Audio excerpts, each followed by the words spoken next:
बहुत लोगों के जीवन में ये प्रश्न उठता है, बहुत ज़रूरी प्रश्न है। इसका आंसर थोड़ा सा कंट्रोवर्शियल भी हो सकता है, पर मैं अपने दिल की बात कहूँगा। पहले प्रश्न समझते हैं। सर, मेरे बचपन का सपना है पुलिस ऑफिसर बनने का। सबसे ज़रूरी चीज़ बचपन का सपना है। किसी को देख के आजकल मैं नहीं सीख लिया, कोई मूवी नहीं देख ली पुलिस ऑफिसर की, अब तो मुझे पुलिस ऑफिसर बनना है। बचपन से सपना चला आ रहा है, निरंतर चला आ रहा है, आपके जीवन की किताब पर छप चुका है। ये ज़रूरी चीज़ है। सर, जब मैंने अपनी ग्रेजुएशन पूरी करी, एक बहुत अच्छी कंपनी में मेरी जॉब लग गई।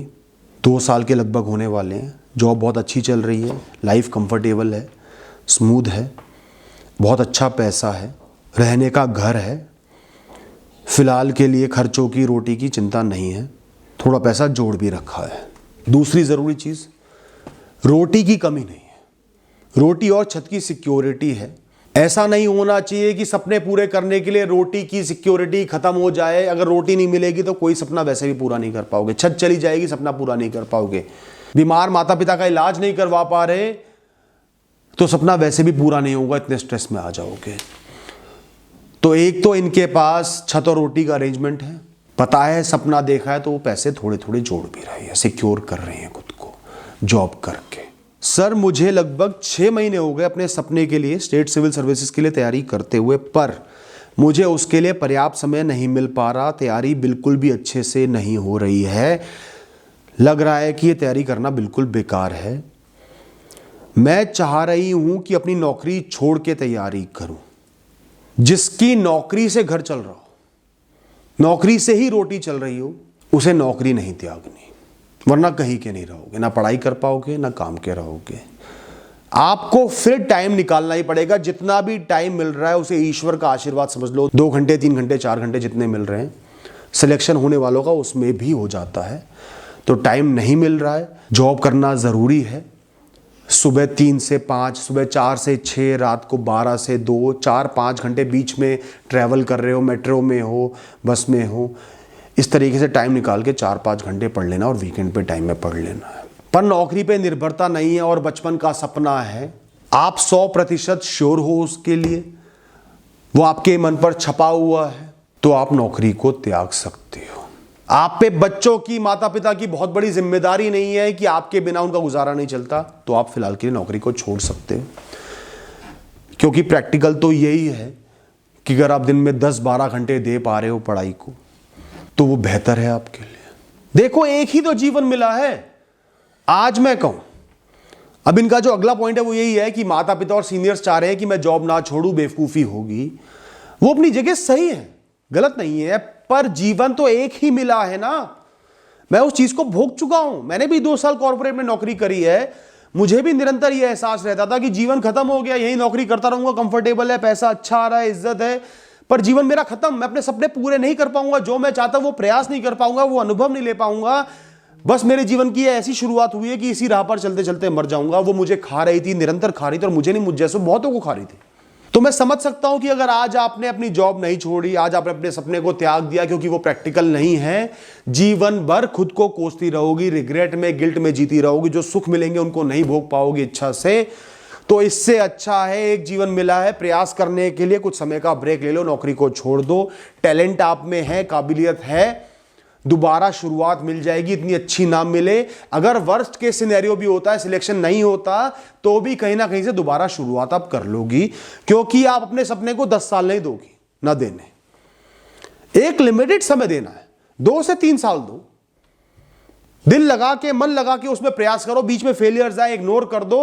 वो 3 साल देने ही देने हैं, चाहे शुरू में प्रीलिम्स भी क्लियर ना कर पाओ, पर उतना समय मुझे देना है। मुझे निश्चिंत होकर कर्मों में लीन हो जाना है, बस सीखना है, इंप्रूव करना है। फिर उसके बाद इतना गैप नहीं आएगा कि आप बिल्कुल आउट ऑफ टच हो जाओ, आपको जॉब ना मिल पाए।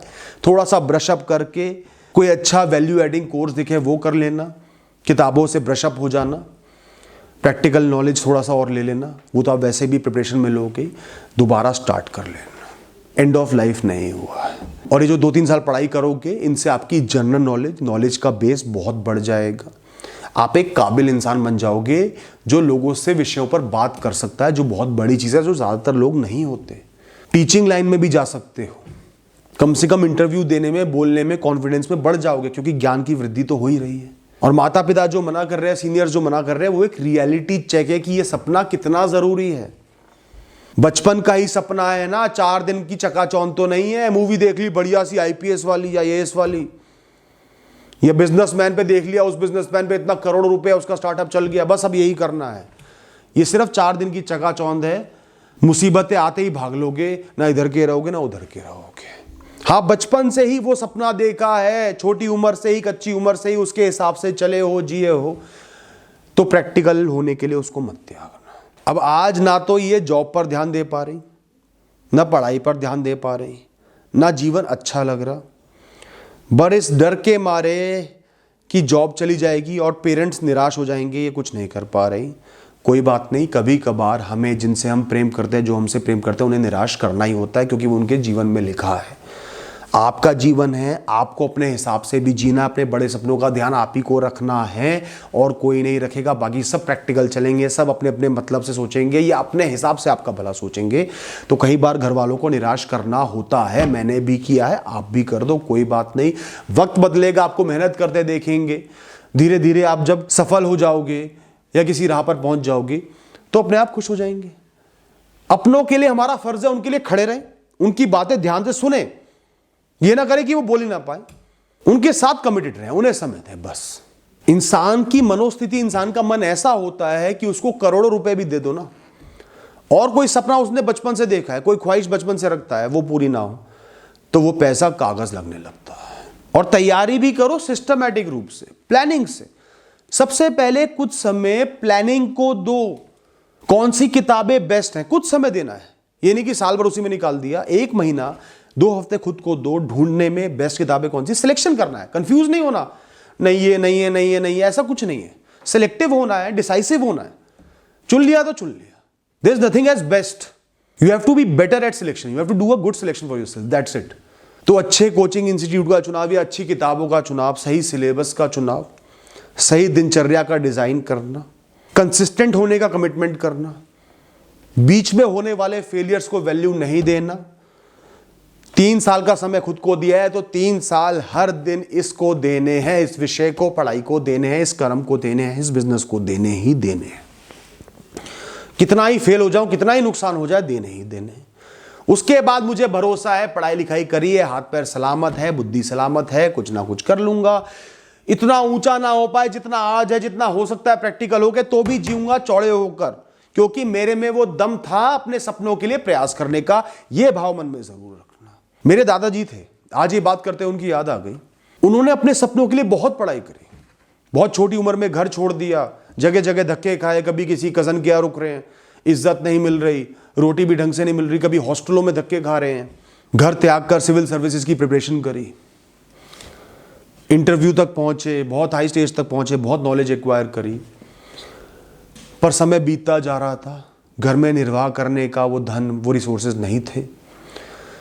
एक दिन माता पिता ने कह दिया, हाथ खड़े कर दिए कि अब ना हमारा गुजारा हो सकता ना तेरा हो सकता, अब तू देख ले, भूखे मरना है तो और तैयारी कर ले।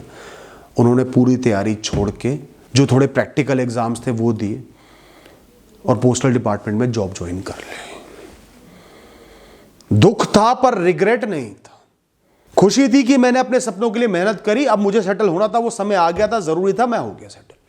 धीरे धीरे जीवन में खुशियां आ गई।